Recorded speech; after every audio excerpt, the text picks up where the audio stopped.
Have you ever wanted something so deeply that you couldn't stop thinking about it? Maybe it's a dream job, a skill you're trying to master, or a goal you've set for your future. You focus on the result, pour in all your energy, and still, the destination seems far away. This is a story about an archer named Riku, and what he learned when he stopped aiming so hard to hit the target and started understanding the journey of drawing the bow. In a quiet village surrounded by misty mountains lived a boy named Riku. Ever since he was little, he was fascinated by the ancient art of archery. He would watch the village champions compete during the harvest festival, their arrows slicing the air and landing with perfect precision. One day, Riku made up his mind. He would become the finest archer the village had ever seen. Hearing stories about an old archer who lived alone in the woods, Riku set out to find him. After hours of hiking up a steep trail, he reached a secluded cottage. The master, a calm and weathered man named Sora, welcomed him without words, only a nod. "Master," Riku said, "please teach me to become the best. How long will it take if I train every day?" The master studied him and replied, 10 years. Riku was taken aback. "What if I train twice as hard, every day with no rest?" "Then," the master said softly, 20 years. Riku blinked.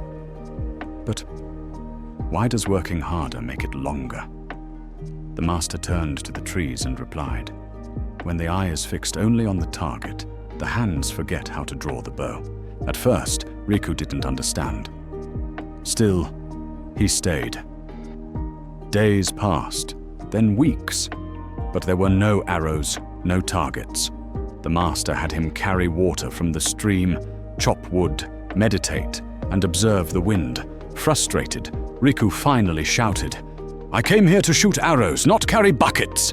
The master simply smiled. "To strike with accuracy, you must learn patience. To draw with strength, you must be grounded. Every step you take now shapes the shot you will one day make." Riku began to see differently.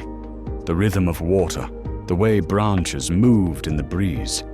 It all became part of his practice. One windy afternoon, the master handed Riku a bow. "Not to shoot," he said, "but to feel." Riku held it. The tension of the string, the way it creaked, the balance of wood and fiber. He realized he had never truly noticed a bow before, only the idea of hitting a target.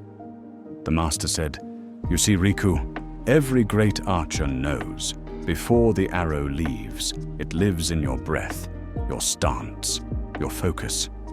Hitting the mark is a result, not a goal. You live in the draw, you live in the release." Months passed. Riku trained, not just in archery, but in life. He listened to the birds, studied how leaves fell, and practiced each draw like a slow dance. Then one day, the master placed a wooden target in the meadow. "Now," he said, "shoot." Riku drew the bow, feeling every fiber of the string, the breath in his chest, the silence around him. The arrow flew, not fast, not flashy, but with intention. It struck the center.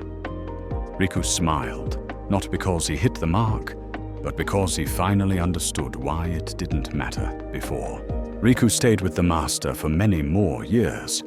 He did win the harvest festival one day, but that was never the point. When asked how he became so skilled, he would reply, "By not trying to be the best archer, but by learning to be present with every arrow." He taught others the same way, not by drilling technique, but by showing them how to love the process, how to be mindful, patient, aware, like the tree that grows strong by stretching toward the sun, not by demanding fruit before the roots have settled. The next time you're chasing a goal, whether it's a dream, a skill, or a vision, remember Riku's journey. Don't rush the shot. Don't fix your gaze only on the end. Instead, Learn to draw your bow with care.